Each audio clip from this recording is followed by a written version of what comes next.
While we were out on a walk last weekend, my tall friend Emma pitched me an idea for an episode. So here you go, Emma. I hope this entertains you on your next flight.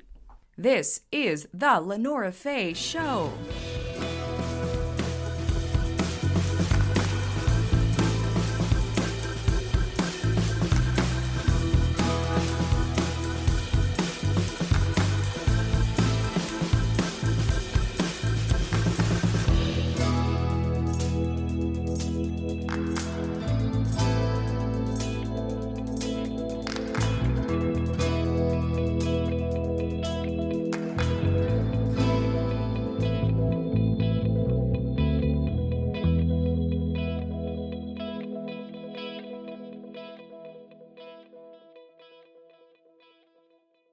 Hello, welcome to this episode called Mental Health Walks with Tall Friends.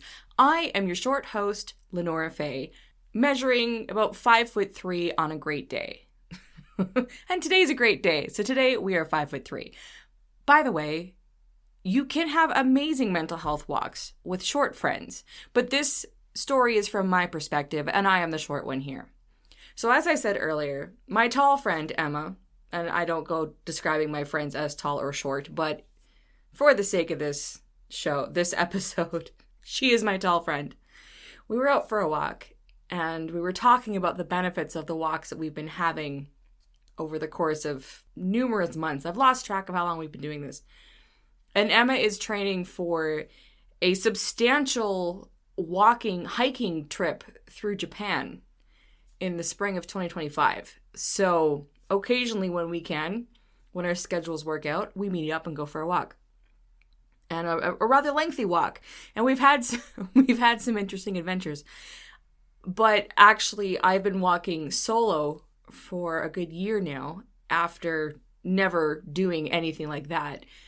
And to be perfectly honest, it's been for mental health reasons. And so as we were just chatting about, how we felt over the course of time we've been doing this, she said, well, why don't you make an episode about it? And you can talk about all the zany things that happen. Because amazingly enough, when you go for walks in your neighborhood or, in your part of town or maybe a different part of town, I've had some really, really interesting conversations with people.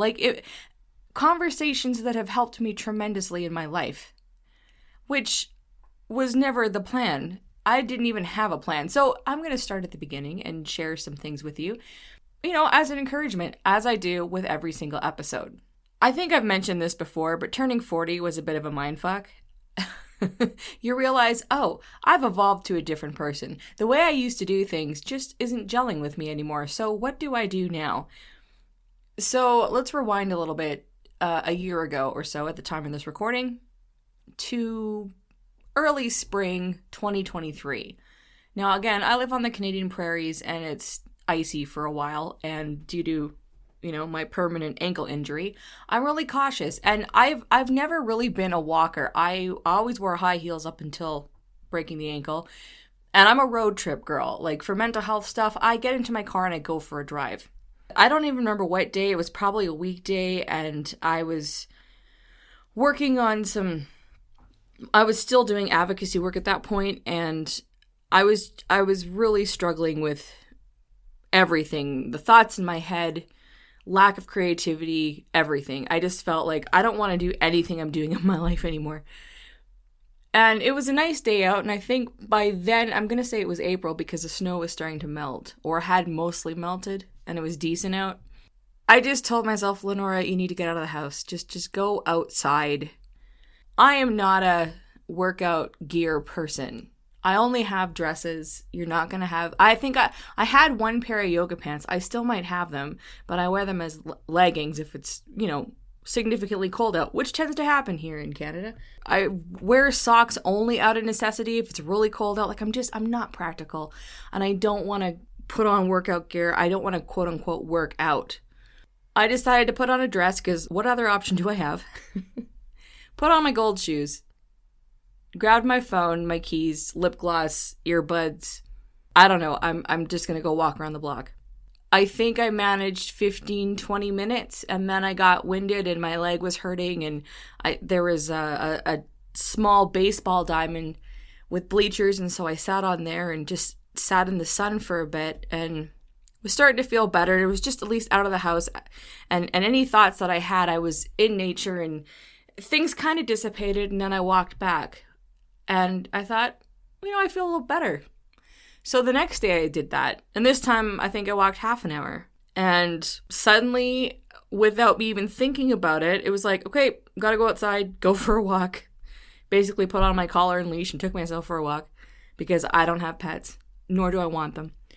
And I started walking consistently every single day, getting up to an hour. Now, I realized, okay, my ankle's a little furious, so sometime I'd brace my ankle, I'd wrap it up in a bandage or what have you. And luckily, where I live, there's an extensive trail system with many different options. And I was choosing this one particular trail that had some inclines to go over the freeway, and you can see the Rocky Mountains in the distance.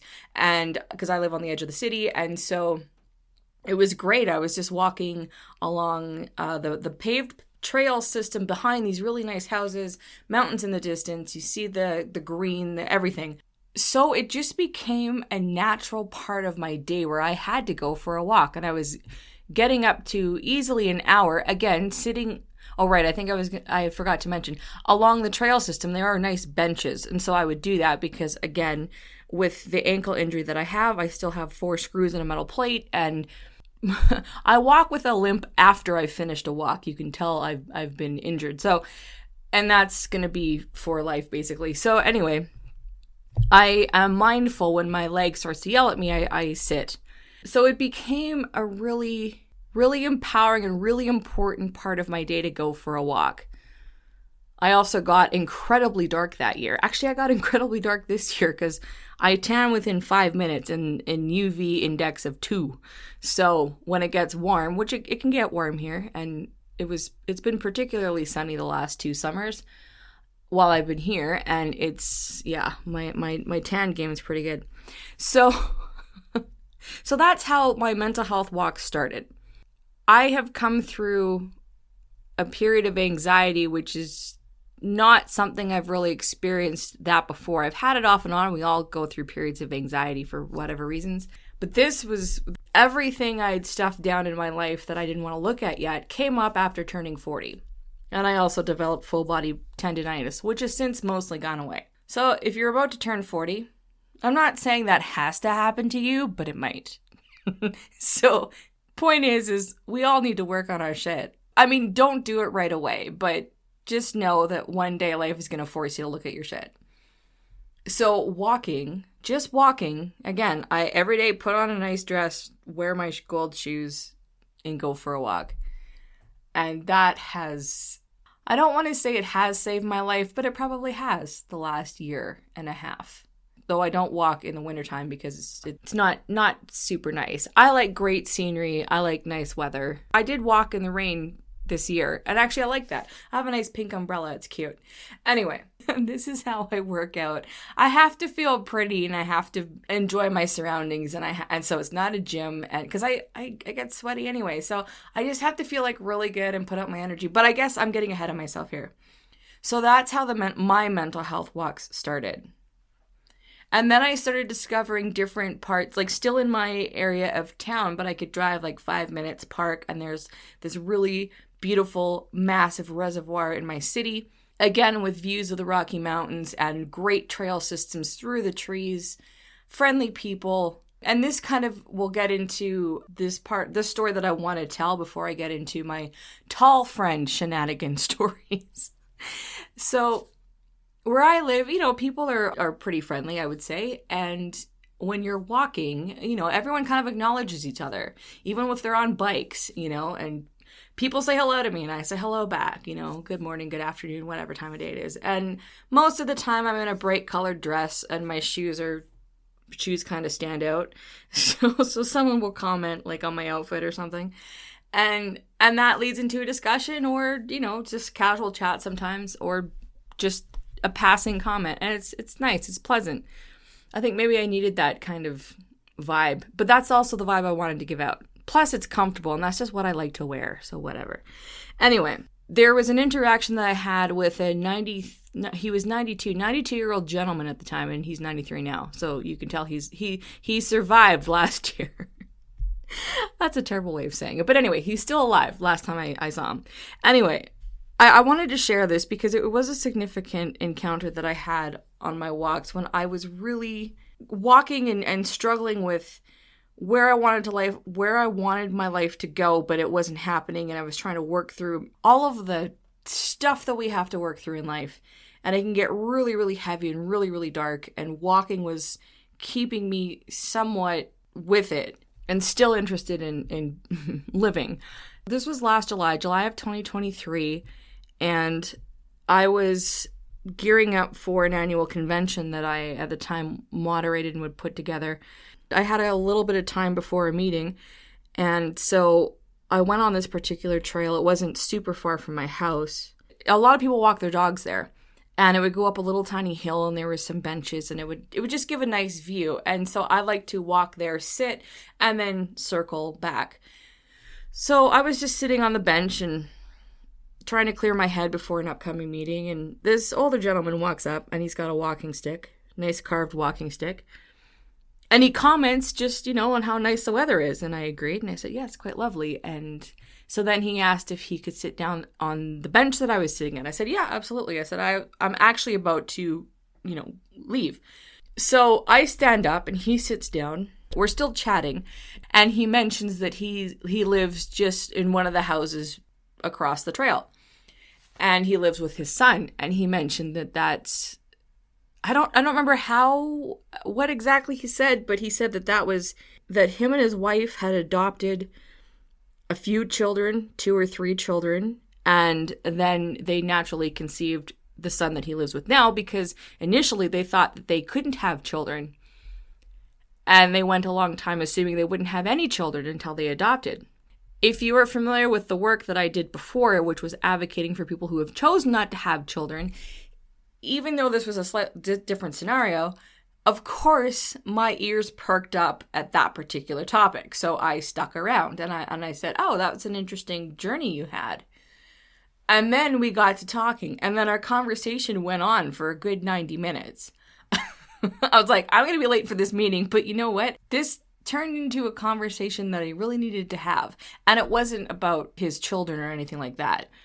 He had had a very interesting life at 92 years old. He had been through a lot, and he shared that, and I asked him questions, and he was just happy to chat. And so it just naturally progressed into a really affirmative and life-affirming conversation, because I was seriously struggling with I had been very happy with how my life for the most part had gone up until this point. And then again, you enter a new period of your life, new decade, and you're like, all right, well, I've done all these things. What do I want to do now? And it's like blank. There's like no answer. I had no answer.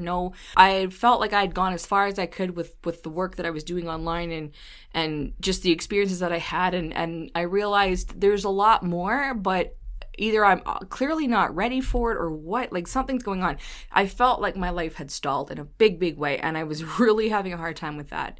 I picked this guy's brain. I said, like, how do you work through this? Like in business and in life and, with relationships and all these things. And he told me, his experience.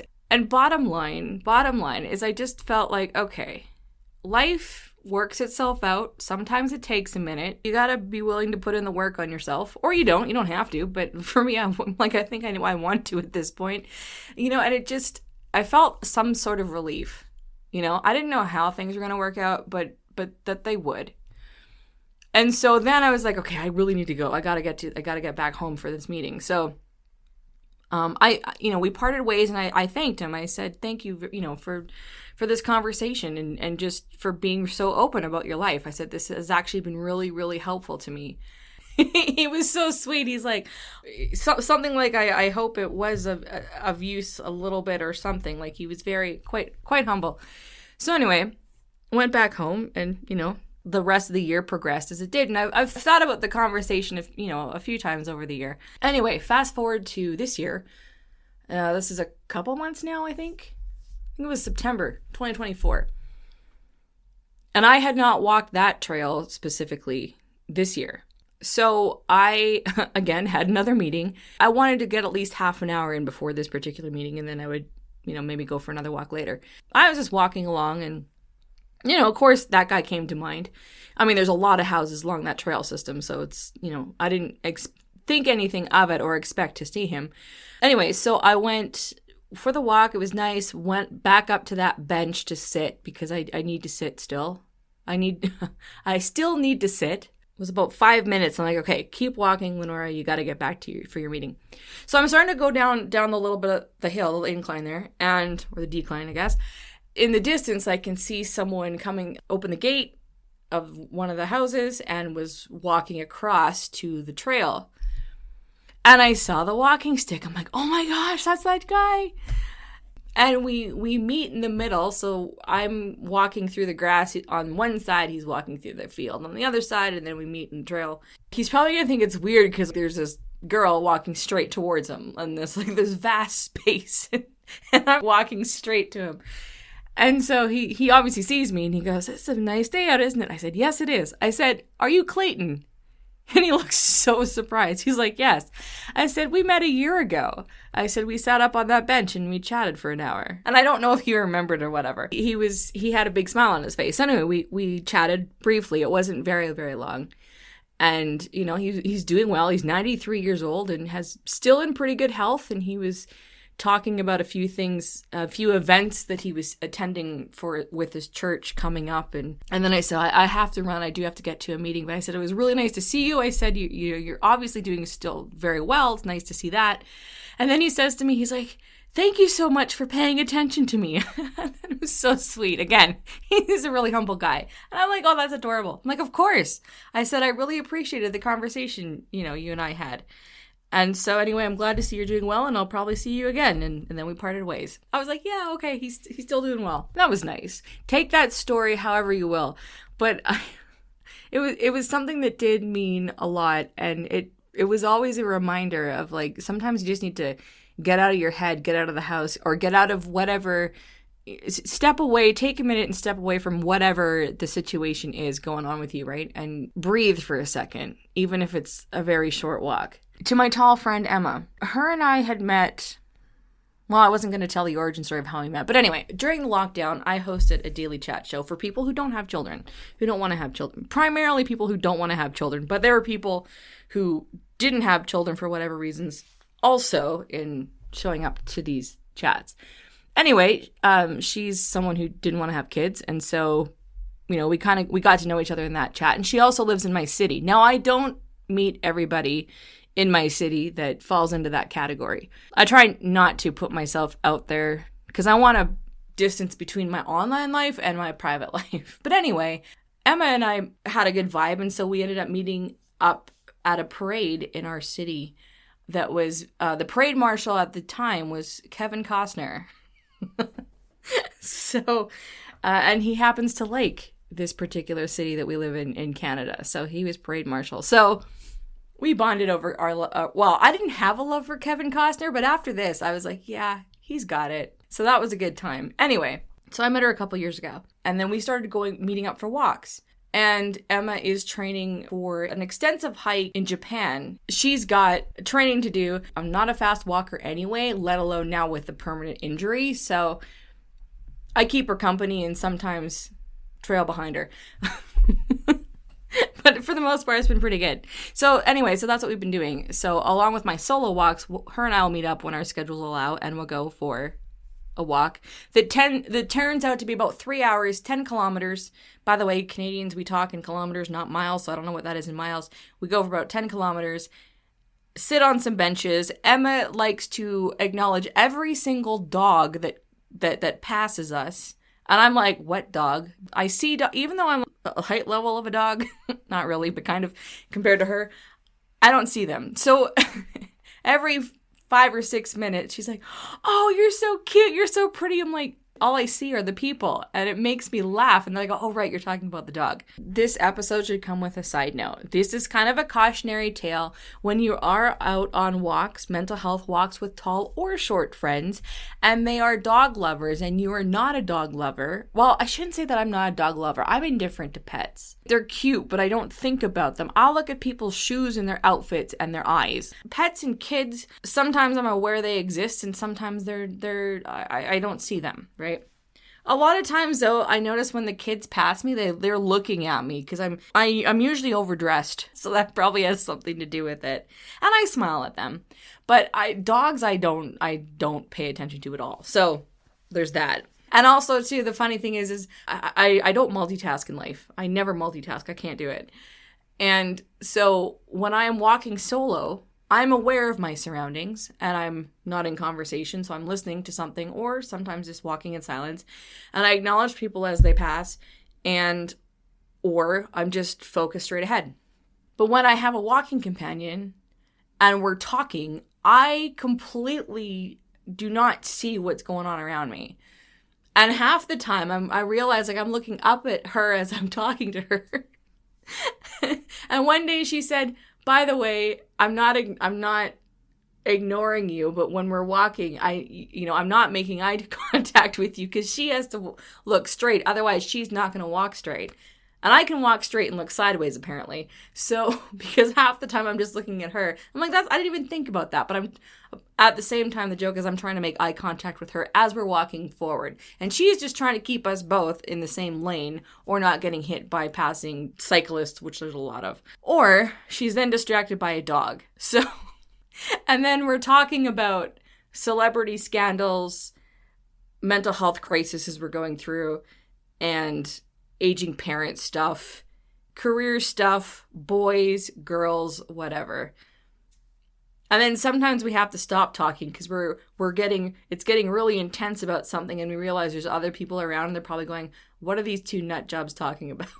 But the thing is when you have a walking partner like that, I mean, this is the whole point of me sharing this, is walking, first of all, I've found really helps me release a lot of stored up stuff I'm carrying. There's been a lot of times where I've been walking just by myself, and sometimes I'm listening to music or a podcast or whatever, and an idea comes to me or a thought comes to me, and it kind of answers something I'm struggling with. You know, I'm like, why am I still hanging on to this? And then I get a flashback of something that happened. I'm like, oh, and then I have to sit and I think about it. But because I'm outside, it feels safe. It's nature. I just kind of go, okay, this has been in my brain. I want it gone now. And I just kind of like shoot it out to the universe to never come back to me again, right? Oddly enough, that's not something that happens when I drive. I love driving for mental health because I had to focus solely on the road.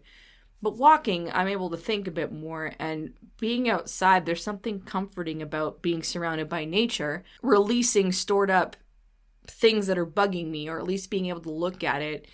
And it's so vast outside, at least where I live.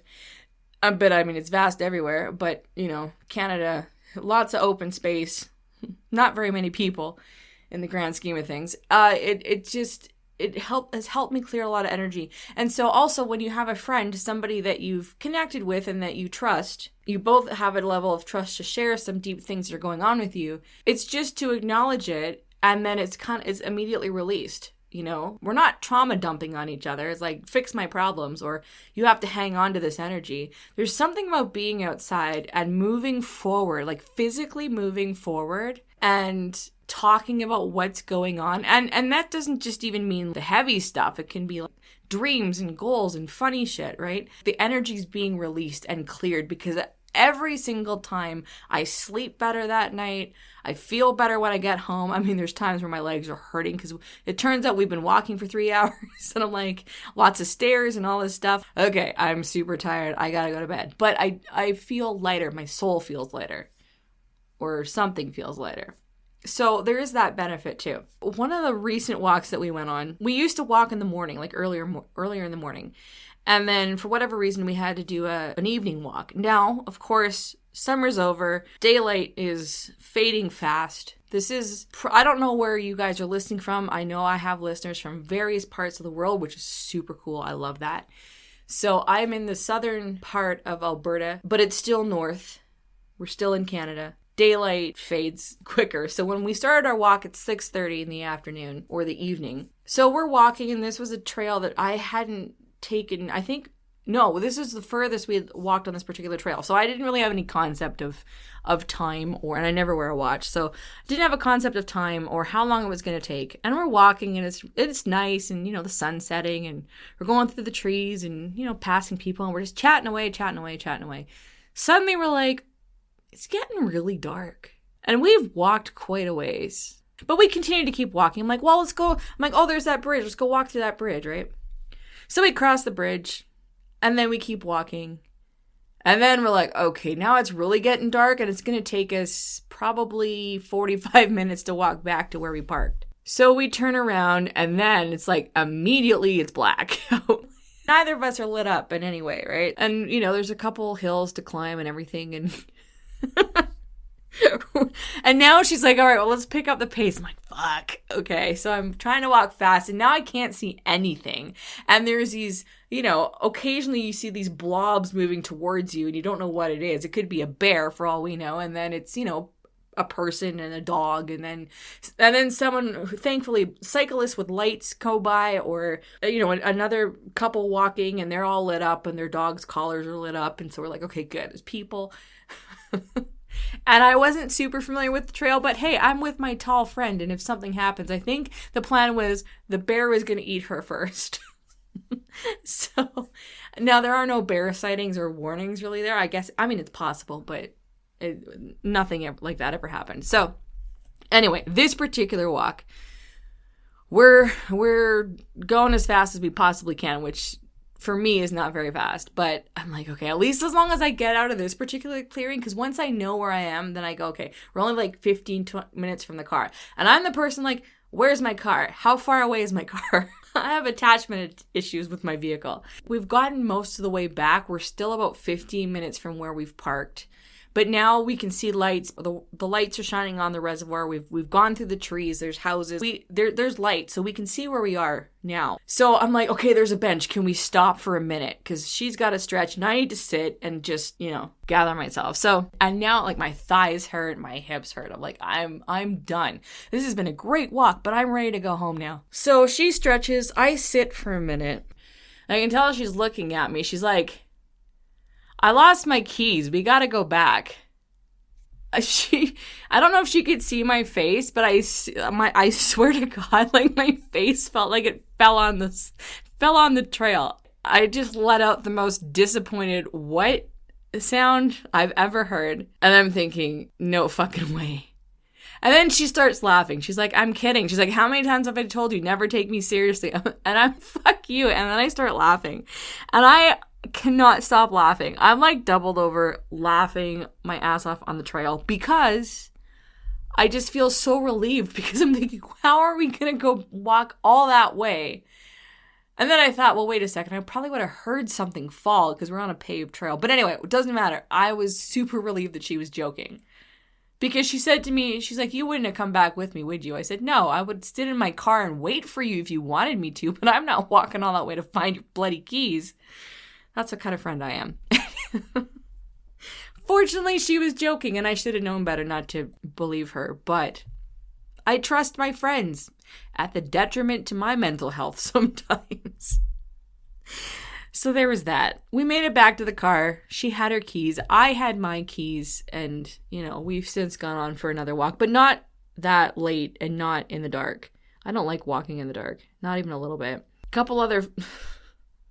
Two quick stories before I wrap up this mental health walk chat, all to do with Emma. Here's the thing. If you really want to get into like the groove of walking, find a friend that makes you laugh and do it with, not find a friend, walk with a friend who makes you laugh.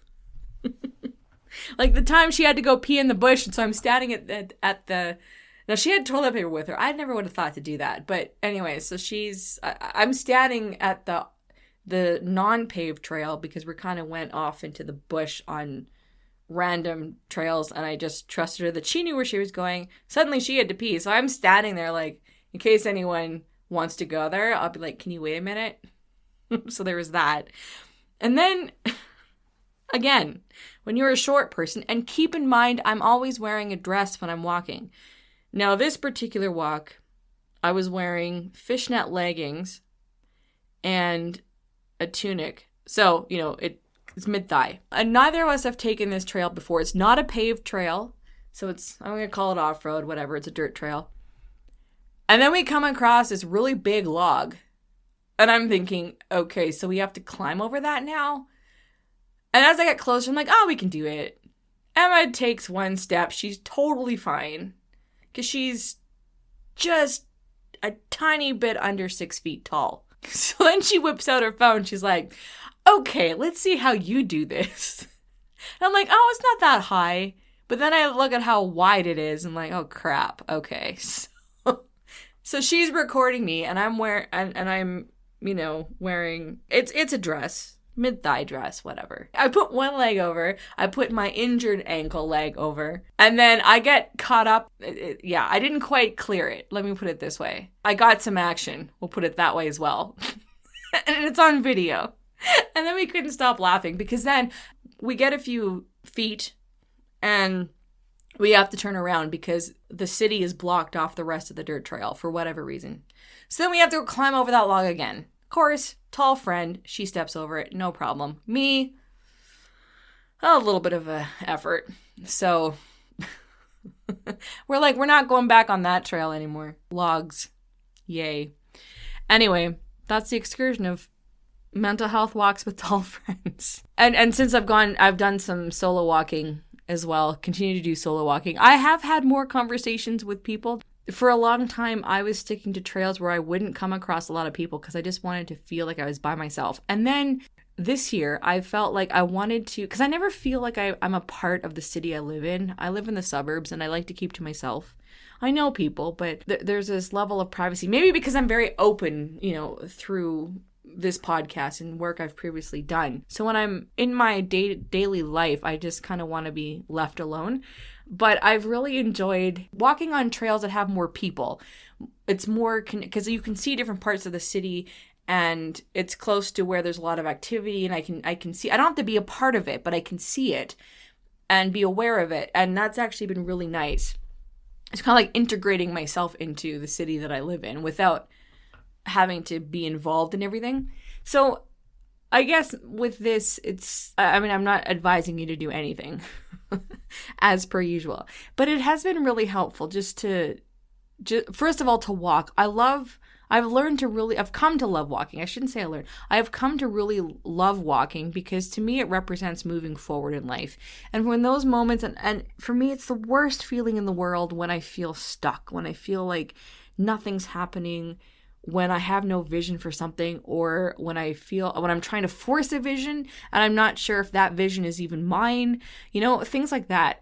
I really struggle with that. And so what's helped tremendously is the walking. And then just being fortunate to have somebody that I can walk with. Like, it doesn't happen all the time, but it's somebody that we've connected and it's just been a very organic connection over time. And it's someone that you can trust, when you have someone you can trust to share what's going on and in whatever capacity, it's just also nice to release that energy because it's not up to the other person to fix things for you or even advise. But there's been times where, she said, hey, what about this? Or we like to share different videos that we've watched that have helped us and just reminders. It's like, oh yeah. I take it as a sign when a good friend of mine makes a suggestion, and that's kind of my, okay, you know what? That's a good idea. I'm going to check it out. There are benefits that you don't even think about when you go for a walk, but also just in general acknowledging what's going on with yourself. So this has now been 41 minutes. We'll see what this gets edited down to. Maybe 39 and a half minutes. But thank you guys for listening. I hope it has brought some sort of amusement to you. That's always my intention with this. I really appreciate all the support I'm getting for the show. If you want to, you can leave a 5-star rating on Spotify or Apple, wherever you're listening to this, because that does help if you're listening on the app. If you are listening in browser format, thank you. Feel free to share any of the episodes you hear with anybody. This is not for one specific kind of audience. Anyone is welcome to listen to this. And of course, there'll be links down below how you can donate to the show because that is also helpful as well. If you want to follow me on Instagram, you can at I am Lenora Faye. If you want to interact with the podcast, you can leave comments. I don't think you can leave comments on Apple, but I know you can on Spotify. If you're listening to this on YouTube, you can leave comments there. And let's see. Well, if there's a comment section wherever you're listening to this, I will get it at some point. I'm learning where I can interact with here. So anyway, thank you guys for listening, and we will chat in the next episode.